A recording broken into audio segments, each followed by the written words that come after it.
Dear friends, I am A.K. Mishra, founder of Chanakya IAS academy. बहुत लोगों की एक पॉपुलर डिमांड आई है कि मिश्रा सर, जो बिगिनर्स हैं उनके लिए वीडियो क्यों नहीं बनाते। मेरे पुराने विद्यार्थी जो ऑफिसर बन करके उच्च पदों पे हैं, उनसे खास करके सजेशन आया कि सर, आज सोशल मीडिया के जमाने में बहुत नए लोग, बहुत सारे लोग वीडियो बना रहे हैं, उससे लोगों को फायदा हो रहा है, लेकिन साथ के साथ में काफी डिस्ट्रैक्शन हो रहा है, क्योंकि हर व्यक्ति अपने हिसाब से कुछ ऐसी बातें कर रहा है जो उनके अनुभव पर आधारित नहीं है, क्योंकि उन्होंने वो अनुभव प्राप्त नहीं किया है। सिविल सर्विस एग्जामिनेशन जो है वो बहुत ही एक साइंटिफिकली डिजाइंड एग्जाम है, ये उसको मजाक पे मत लीजिएगा। Civil services career is a very serious career, you can't take it casually. आप एडमिनिस्ट्रेटर बन करके जब आप IAS, IPS, फॉरेन सर्विस में, ये तमाम सिविल सर्विसेज में जब जाते हैं तो लोग आपको बहुत ही रिस्पेक्ट की नजर से देखते हैं और आपका अनुसरण करते हैं। और आप जब अपनी सिलेक्शन के बाद मसूरी पहुंचेंगे तो आपकी जो फाउंडेशन कोर्स है और ट्रेनिंग प्रोग्राम है, उसमें एक बहुत ही इंपॉर्टेंट ट्रेनिंग होगी। That training is called officer like quality, OLQ। इसका मतलब है कि आप चाहे किसी भी बैकग्राउंड से आए हैं, लेकिन आपको ऑफिसर लाइक एटिकेट होना चाहिए, बिहेवियर होना चाहिए, आपका व्यक्तित्व होना चाहिए कि आप कैसे बोलते हैं, कैसे अपने कैरी कर सकते हैं, कैसे पब्लिक में होते हैं, आपकी सोशल इंटेलिजेंस कितनी है, कितना आप एम्पैथिक हैं, और अपने आप को कैसे एक मिसाल के रूप में as a leader in society आप विजिबल रहेंगे। जो सिविल सर्विसेज की ट्रेनिंग देना चाहते हैं, कोचिंग दे रहे हैं, उनको अपनी जिम्मेवारी के साथ अभ्यर्थियों के बीच में पेश आना चाहिए, क्योंकि आप उनके शिक्षक हैं और आप जो कहेंगे उसका अनुसरण वो जरूर करेंगे। इसलिए अपने वीडियो को पॉपुलर करने के लिए फन में ना करें। वीट एंड ह्यूमर का वैल्यू है लाइफ में। सिविल सर्विसेज के इंटरव्यू में भी जाएंगे तो वीट एंड ह्यूमर इंपॉर्टेंट है, आम लाइफ में भी जरूरत है, बट वीट एंड ह्यूमर, बुद्धिमत्ता के साथ कुछ ऐसा ह्यूमर करें जो भी अपने मायने रखे, उसको लाइटली और मजाक में ना लें। तो सबसे पहले अभ्यर्थियों से मैं कहना चाहूंगा कि you have to be cautious कि आप क्या अनुसरण करने जा रहे हैं। आपको सबसे पहले अपने अंदर एक अलग तरह के मनोभाव डेवलप करने हैं, ऑफिसर लाइक क्वालिटी डेवलप करना है। सिविल सर्विसेज प्रिपरेशन सिर्फ सब्जेक्ट का प्रिपरेशन नहीं है, ये जो प्रिपरेशन है मेंटली, साइकोलॉजिकली, इमोशनली आपको अपने आप को तैयार करना है। और तभी आप जो विषय वस्तु पढ़ेंगे, जो करिकुलम को पढ़ेंगे, तैयारी करेंगे, तो आप उस माइंड से करेंगे, because your syllabus is of 10+2 only at the large level. General study, CSAT जो तैयारी करेंगे, वो सिलेबस का स्टैंडर्ड 10+2 का है। उसमें विद्वान नहीं चाहिए, सिविल सर्विसेज में विद्वानों की जरूरत नहीं है, उसमें जरूरत है कितनी बुद्धिमत्ता के साथ उस विषय वस्तु को आप उतारेंगे अपने जीवन में और अपने व्यक्तित्व का विकास करेंगे। एक ऑप्शनल सब्जेक्ट लेना, वो भी ग्रेजुएशन लेवल का है। आपका ग्रेजुएशन उस सब्जेक्ट में रहा है या नहीं रहा है, आपने उससे पहले कोई जानकारी थी या नहीं रही, कोई फर्क नहीं पड़ता। For example, engineering candidate mostly लोग ह्यूमैनिटीज ले लेते हैं, नहीं पढ़ाई की उसकी, बट क्या वो ह्यूमैनिटी में अच्छा नहीं कर सकते?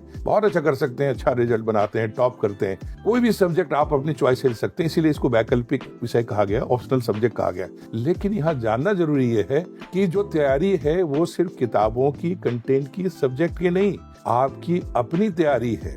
मेंटली, साइकोलॉजिकली रेडी करना कि क्या आप सही एप्टीट्यूड के साथ, व्यक्तित्व के साथ, एक अच्छी सोच के साथ आप सिविल सर्विसेज में जाने के लिए तैयार हो रहे हैं। आप IAS सिलेक्शन के बाद नहीं बनेंगे, आप पहले अपने विचारों से, मन से, बात से, कम्युनिकेशन से, राइटिंग से, पूरी व्यक्तित्व से IAS बन चुके होंगे। UPSC तो सिर्फ आपकी फॉर्मेलिटी पूरी करेगी, एक अपने पैरामीटर में जांचेगी कि yes, you are the right candidate to get into civil services, और आपका सिलेक्शन होगा। तो आपके ऊपर सिर्फ स्टैंप लगना है, तैयारी आपकी है।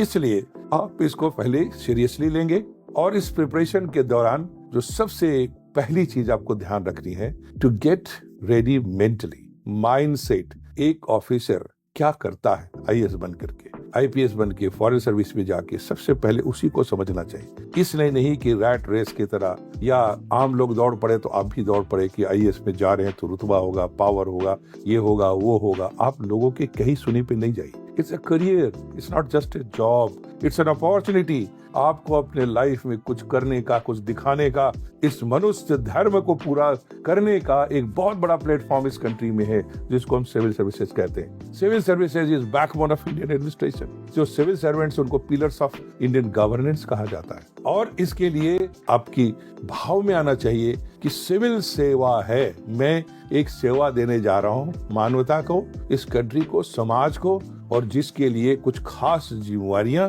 और पावर मुझे दिए जाएंगे, अधिकार दिए जाएंगे, जिसका मैं कानूनी ढंग से, संवैधानिक ढंग से सही इस्तेमाल करने वाला हूँ। उस भाव से मैं जा रहा हूँ सर्विस के अंदर में। उनको नहीं जाना चाहिए जो रोजगार के दृष्टिकोण से जाना चाहते हैं या बड़ी ऐश आराम और मौज की जिंदगी जीना चाहते हैं। जाना उनको चाहिए जिसके मन में एक सेवा की भावना हो, मानवता से जुड़ने की भावना हो, देश के लिए कुछ दिखाने की, कुछ कर गुजरने की भावना हो, तब उसी को जाना चाहिए।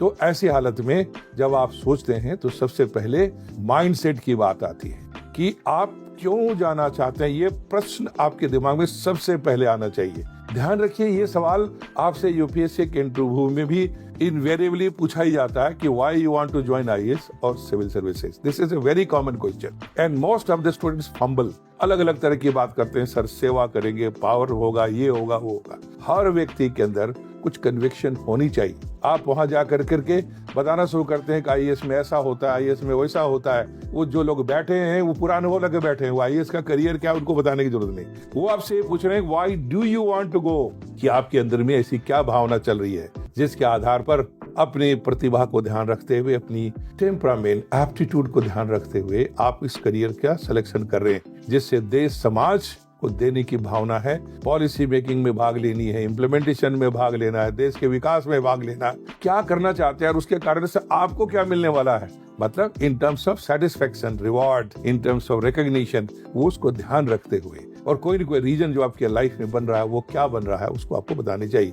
तो जब आप वाई का आंसर ढूंढ लेंगे, क्लियर हो जाएंगे और बोल्डली कहीं लिख लेंगे, ब्लैक एंड व्हाइट में, दिमाग में, दिल में बसा लेंगे, तो मोटिवेशन जो बाहर आप ढूंढते हैं उसकी जरूरत ही नहीं पड़ेगी। क्योंकि जब मंजिल की ओर दिमाग और निगाहें टिक जाती हैं तो इंसान के अंदर वो लक्ष्य बनता है। और लक्ष्य जो क्या है, सिर्फ इच्छा नहीं है। लक्ष्य इज नॉट जस्ट विश कि मैं करोड़पति बन जाऊं, मैं अरबपति बन जाऊं, मैं बड़ा लीडर बन जाऊं, मैं आईएएस बन जाऊं, ये सब इच्छाएं हैं। लेकिन बनना ही, और यही बनना है, और क्यों बनना है, कब बनना है, कैसे बनना है, यदि ये सारे आंसर क्लियर हो गए तो इसका मतलब है आपके लक्ष्य जो है निर्धारित हो रहे हैं। आप कंसीव कर रहे हैं कुछ आइडिया को, जैसे कि एक लेडी अपनी मदर चाइल्ड को कंसीव करती है, नर्चर करती है, महीनों उसके पीछे अपनी यत्न करती है, तपस्या करती है, then she gets a baby. Similarly one should conceive an idea and you believe that you can do, और उसको ईमानदारी से जब मेहनत करते हैं, नर्चर करते हैं,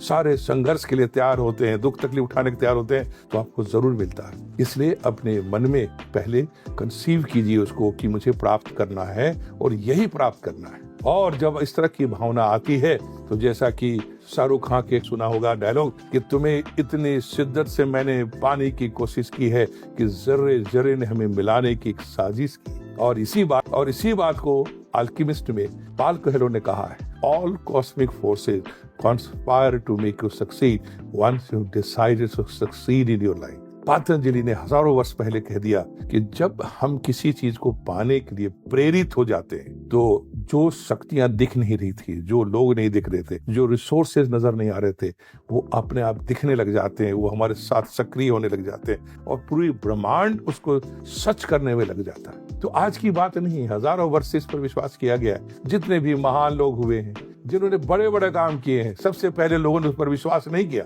थॉमस एडिसन जब बल्ब के आविष्कार में लगातार संघर्ष कर रहा था तो लोग उसका मजाक बना रहे थे कि तुम सैकड़ों बार फेल हुए जा रहे हो, तो क्यों इस पर लगे हुए। एक बार एक जर्नलिस्ट ने जब सवाल पूछा थॉमस एडिसन से, और जब 999 टाइम्स वो फेल हो चुका था अपने एक्सपेरिमेंट में, तो उसने कहा कि थॉमस 999 बार तुम फेल हो चुके, कैसे उम्मीद करते हो तुम 1000 अटेम्प्ट में बना लोगे। उसने कहा, young man correct your perception, मैं 999 बार फेल नहीं हुआ। 999 तरीके मैंने एक्सपेरिमेंट किए हैं जो बल्ब जलाने में काम नहीं किया, तो मैं उनको सबको रूल आउट कर करके उनसे जो कुछ सीखा है उन सबको पिलर्स बना करके मैं 1000 अटेम्प्ट में जो ट्राई करने जा रहा हूं उसमें मैं सक्सेसफुल हो जाऊंगा। और यही हुआ।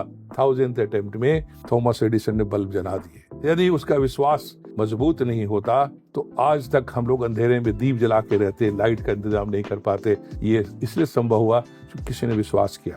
इस प्रकृति के अंदर, संस्कृति के अंदर, समाज के अंदर, सिविलाइजेशन में जो कुछ भी हमारे पास है वो लोगों के विश्वास है, किसी व्यक्ति का विश्वास है। और आपके जीवन में भी अभी तक जो है वो आपका विश्वास है और आगे जो होने जा रहा है वो भी आप ही का विश्वास है। ध्यान रखिएगा, पूरी दुनिया पर भरोसा ना करें, कोई फर्क नहीं पड़ता, बट आप अपने पर भरोसा रखोगे तो जरूर पाओगे। लेकिन पूरी दुनिया आप पर भरोसा करे और खुद पर आपको भरोसा नहीं है तो कुछ नहीं हो पाएगा।